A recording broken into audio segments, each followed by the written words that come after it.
I think one of the solutions should first be that, especially at the point of when they released the video, it was very clear, not just to myself, but to the entire community who saw the video, that it was clearly a homicide, but it's not being investigated as a homicide. So I think that's the first issue, is if any citizen kills another person, the first thing that happens is it's investigated as a homicide. This is not being investigated like a homicide, where a referral is made to a prosecutor, where there's certain evidence that is contained, right? We're even having a hard time even getting his property. They're saying right now he came in there with no clothes, no ID, no nothing. So they had to get he had to be fingerprinted for them to identify, but yet the news media knows that it's CheTaylor. So, I mean, from the beginning, there's already lies, there's already misconduct, there's already stuff that we all know is a big joke. It's kind of like, standing up here waiting for 30 days for the investigation to be over is a joke. Yeah. I mean, to the point where now, we got the two witnesses. Well, there was a witness in the backseat. Why would Como put that story out there knowing there was a witness in the driver's seat? They weren't driving there with the person in the back seat, but they never got the story from the person in the front seat. I mean, this stuff is purposely done. It's intentional to cover up and to protect the officer, and to make it appear as if the victim is not a victim, but is guilty of their own murder. So, I think the first thing is, whenever there's a police or deadly force, it should be treated as a homicide. At the get-go, it should be treated as a homicide. That officer should not have to give up their gun that they murdered the person with and then be given another gun. And then to have the police to investigate themselves and then to put out fraudulent information to the public. We had a town meeting where the 15th lieutenant was there and we were asking him questions and it was clear. I said, okay, answer this question for me. Where did you retrieve the weapon from? Because the report said that you retrieved the weapon from the hospital. No, ma'am, we obtained a search warrant and we retrieved the weapon from the car. But you just said that he had the gun on him in a holster. Yeah. How did you retrieve the gun from the car? And what did you got a search warrant and the car went all the way to the tow yard? You waited for the judge to sign the warrant and then you came back and then you got the gun? That don't even make sense. It's almost like to treat us like we're just ignorant and we're just stupid. Seriously. I'm really I'm fed up with the lies. I'm fed up with the misconduct. I'm fed up with over and over and over and over again. The first thing is to protect the officer and to make the victim look as if they are guilty of their own murder. Secondly, who said, he's gone. Gerald Hankerson said to tell the truth. I seen one youth, I cannot remember this officer's name, but he just flat out called officers that were in blue, that were doing mischievous misconduct, and just basically saying, just resign. Just get off the force because you're making the rest of us look bad.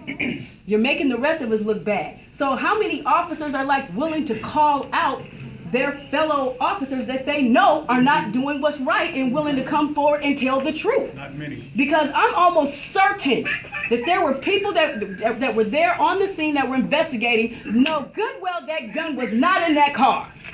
But how many officers are we going to get to come forward and to say, you know what, it wasn't in the car? Or it wasn't on him. He wasn't actually reaching for it. But we're gonna put the story out there like he was reaching. Wait, first we're gonna say it was a car, suspicious car. Then we're gonna change the story and we're gonna say no, he was an ex-felon that was walking down the street. He had a gun. It's been like 20 different stories, and it's almost to treat people like they are stupid. We don't see what we see and we don't hear what we hear. There's no doubt not in just my mind, but to everyone. And I'm not just saying it just because this is my brother. I would say it if it was just a regular citizen. My brother was murdered. He was executed. He was assassinated. That's just the bottom line. There's no question. First it was that he wasn't following orders. It's clear that he was. That's right. So now I got to come up with another story. So it's just lie after lie after lie after lie, and it's just flat out misconduct. I don't have a problem with police officers. I have a problem with misconduct. I have a problem with black folks in my own community that kill each other. Misconduct is my problem, not police officers. So if the first thing is to tell the truth. The first thing is, am I just going, because I'm wearing because I wear a badge and because I have on a suit, does that mean that I just automatically protect somebody who has done wrong? Or do I come forward with the right information and tell the truth? And right now, Chief O'Toole and everybody else on the way down is going to keep putting out the same story to protect the officer. Right. When it's clear to everyone that this was a homicide. I'm done. And we're not prepared to move forward. Right. He's been in every prison there is here. He'd have been in the hole and he survived. You can go to any of them prisons, like you guys found out that he was a felon. He never resists going to the hole. He never resists no officer. He was always the one to contain a fight or to stop one. Shay is conditioned to comply. Ain't no question. He is conditioned 22 years to comply. He ain't crazy. He's very intelligent, very smart, and he rather went to the penitentiary than to be dead. Yeah. He complied. So, and from the beginning, I was all the way in Dallas, Texas. My daughter's calling me from the hospital. They wouldn't even let them in. Right. They couldn't even get in the hospital. His wife, his sister, his cousin, they blocked the hospital off. Never got in to identify him. Not once. He wasn't there. They couldn't get in. They told me to call a police sergeant to give them their name so they can get in. None of that happened. He never was identified until he got to the mortuary in Washelli. We don't know if he had a gun on him. We don't know if he had no clothes on him. We don't know what he had. We don't even know what he looked like at that point. So I think it was a cover-up from jump. You guys talking about, it's all a cover-up. They plotted and taped, they cut the tapes. You know, they didn't change the paperwork. One officer, he said he got a search warrant to get the gun out the car. The eyewitness that was in the front seat said he gave him permission to search his car, so they don't need a search warrant. What is it? And who's lying? But Shay was conditioned to comply. And he wasn't suicidal. Obviously, that's important. But let me just be clear. We said the same thing after John T. Williams got gunned down. We had these 1,000 meetings, DOJ come in, we come up with a solution. This advisory board has been formulated together for the past 6 years. We get a monitor, we get a judge, federal judge, Robar. We've been having all of this stuff for years. Then they killed another one. Then another one. We killed a Native American man a year and a half ago. Same officers involved. We had the same conversation, talk about another one. Now while we're here watching, in my opinion, and I'm gonna just be clear, that was absolutely cold-blooded murder. Yes. That Seattle Police Department did to CheTaylor. I said that there, that's NAACP, I'm saying that now. It was murder. But this is where, I think, where the problems and the solution. Number one, rather than leaking information to the media to inform the community that seems to change every 10 minutes, where's the police department coming out telling our community, hey y'all, let's have a conversation, the briefings, the council, whatever. Tell us, rather than sending it through Seattle PI, Channel 7, who's calling my phone every 15 minutes, new development, new development, new development. Why are we sending out that kind of information? It is the responsibility of the city of Seattle and the chief of police and the mayor on down to sit down in front of our community, have your butt in this room right here, telling our community, Ms. Gonzales, if you're the head of that committee, be here to tell our community what happened. 1 minute the gun was in a holster, next minute it was in the car, then we got an arrest warrant, then we was out here investigating a suspicious car, now it's a sting operation. Come on, man. Come on. And you wonder why this is not by coincidence, this is tactical. As soon as I saw the video, I knew it was not a suspicious car because suspicious car people don't cut out the car plain clothes with a machine gun. We're not stupid. Hold on, let me finish, I'll give you four, I'm gonna hear you, but you asked me what we should do, and I'm telling you, we can start by talking to the community, sit up in front of a room and explain to the community what happened that day. Not this witness here, nobody even told about the witnesses. Oh, we just had a secret witness that just came out and told the truth. But all these things is absolutely, what police department don't know this? And in fact, if we gotta repair the damage of our police department to learn this, then we are screwed up far more than we ever thought we was. And this way you got the DOJ here reform. Number two, we got to first tell the truth. Where was the gun? Where was the gun at? Where did you find it? Was it in the holster? What was in his hand? Who was the officer that saw the gun? Was it the one that fired the shot? Where's these answers at? We know these answers. I was in Ferguson. I went to Baltimore. They had 3,000 of these meetings right here in the room, and people still not getting a result. One, we need to make sure we got to be honest and tell the truth, no matter how hard it is. Because you cannot be in this position to protect the police officers. You got to be able to protect the people first. Yes. That's your role. Protect the people, not the department. Not the department. Because that's why, now, he maybe gave you a number of 1155. But if you think about it in the state of Washington, over the last 10 years, it's almost been 1,000 itself. Ranged from Pasco to Spokane to Vancouver to Seattle to Tacoma. And when they're not shooting us down in the street, they're locking us up in prisons. So to me, there ain't no difference between a racist cop's gun as well as that judge's gavel. And believe it or not, we got more worse bad black officers in the world than we do white officers. Some of them feel like they have to go out their way to stop you out to prove a point. Yeah, we all love John. We all know John. John is probably a risky job when they know they're hanging out with us and being friendly in the community. Put people like that in jeopardy. But I'm saying that these are the concrete answers, that solutions that can be had. The first thing that needs to happen is the mayor of Seattle, who originally said it looked justified to me. Did you watch the video? No. Come on. Seriously? For real. I really want to ask you a question.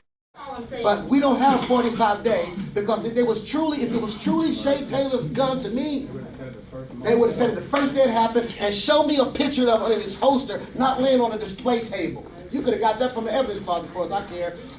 This is what I'm saying, what caused it. Not saying that this is intentional, but this is such stupidity that you wonder why people, and yeah, I'll use that word because they can't get mad at me, but they're foolishness. But the first thing need to happen, that there need to be a community briefing coming from the police chief herself to clear up all these rumors, because it was the police blotter that actually gave this information to the media that released it. So it was really a part of their strategy. I respectfully, Councilman, with the statement that one of the witnesses recanted, because I read the Seattle PI article, and I also saw the video where the two witnesses were interviewed. And it seemed in the video that one of the two witnesses said they never said that. And so it's not that they took back what they said, it was that there was a direct issue. I'm going to contain this as much as I can. I think that the larger part of police shooting black children and men is that there is a large number of police officers who don't like black children and black men. And I don't know that a single question would even be answered honestly that I've been a member or haven't been a member of a hate group. I go back to Mark Furman, the police officer on the stand. So I think that it goes a little bit deeper than that. So my concern is the law. It frustrates me that so many black law officers, so many black lawyers, prosecutors know that the law, the way that it is written, allows for a police officer to use force, to kill or to murder, and to hide behind that law. Many officers, I would say most officers, in my experience, are not full of malice and hate, but those that are using the law to shape a defense prematurely. So I take issue with our lawmakers not working on changing the law. And if the law cannot be changed because of the safety of officers, I understand, but it seems that there could be safeguards in place. But here is also an issue that concerns me. If you love me and my black son, you will care that there have been two different stories by one, the police department, and the other, the witnesses. it should just be a matter of course that the Seattle Police Department does not investigate their own doing, particularly when there are two different stories. I can speak very recently of a former prosecutor with King County who was charged with a crime, and the King County Prosecutor's Office recused itself. They have the power, they have the media, and they can spin that narrative over and over and over again. And it's up to us to keep thinking. It's up to us to keep thinking. Reserve your anger. Put it into objective so that you keep the same narrative. Build relationships with media. Build relationships. Because like I told the chief is not going anywhere. The system is not going anywhere.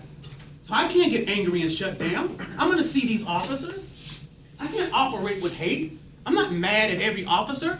I'm not mad at every white officer. My wife is half white. I got children half white. That's not what I'm talking about. I told the chief today, listen, if we didn't have no officers, I'm not scared of anything. But if we didn't have no police in the United States, you might get me a little scared. That's the truth. I might get a little scared. So I'm glad that we have some police. But there's gonna have to be something righteous within the police department that rise up against rogue police officers killing people. And that's gonna take tenacity and guts. Because there's so much pressure for an officer that wanna tell the truth. Too much pressure to be ostracized, to be looked down upon. It'll take a courageous one. And when we find that courageous one, the community must rally around that one. That's how important they are to us. That's all I gotta say. They have the power, they have the media, and they can spin that narrative over and over and over again. And it's up to us to keep thinking. It's up to us to keep thinking. Reserve your anger. Put it into objective so that you keep the same narrative. Build relationships with media. Build relationships. Because like I told the chief is not going anywhere. The system is not going anywhere. So I can't get angry and shut down. I'm gonna see these officers. I can't operate with hate. I'm not mad at every officer. I'm not mad at every white officer. My wife is half white. I got children half white. That's not what I'm talking about. I told the chief today, listen, if we didn't have no officers, I'm not scared of anything. But if we didn't have no police in the United States, you might get me a little scared. That's the truth. I might get a little scared. So I'm glad that we have some police. But there's gonna have to be something righteous within the police department that rise up against rogue police officers killing people. And that's gonna take tenacity and guts. Because there's so much pressure for an officer that wanna tell the truth. Too much pressure to be ostracized, to be looked down upon. It'll take a courageous one. And when we find that courageous one, the community must rally around that one. That's how important they are to us. That's all I gotta say. Or we can look at the numbers and realize that we got a major problem on our hand here. Now, the FBI warned some time ago that the police were being infiltrated by right-wing extremists. Most cities across this country didn't take that seriously. Even now, I don't believe, now correct me if I'm wrong, that there is a question on the police application that says, are you now or have you ever been a member of a hate group? No question. If you don't ask, how do you know? Now the FBI says this is happening, yet the police departments are not trying to find out whether or not these kinds of people are coming on board. Why? Because the fraternal order of police are saying you're messing with someone's right to fraternity, fraternalize. If you ask the question about have you ever been a member of the KKK? Okay? So at some point, somebody's got to have some balls to ask the question. Or you're gonna keep having these people come on the police force killing us. Now, I believe, I'm like you, Bruce, 90% of the police officers never even pull their gun. Most of them in their whole career, they never pull their gun. I'm talking about that 10% that do. And the 5% of those who kill us randomly a lot. How do we get them off the police force? How do we identify them early so they don't get on the police force? How do we track them once they kill and leave the police force so they don't go on another police force? Those are the questions I have. 1,154, 2015, it may be over 2,000 this year. How do we do this in Martin Luther King County? I'm going to convert your But in terms of the background here,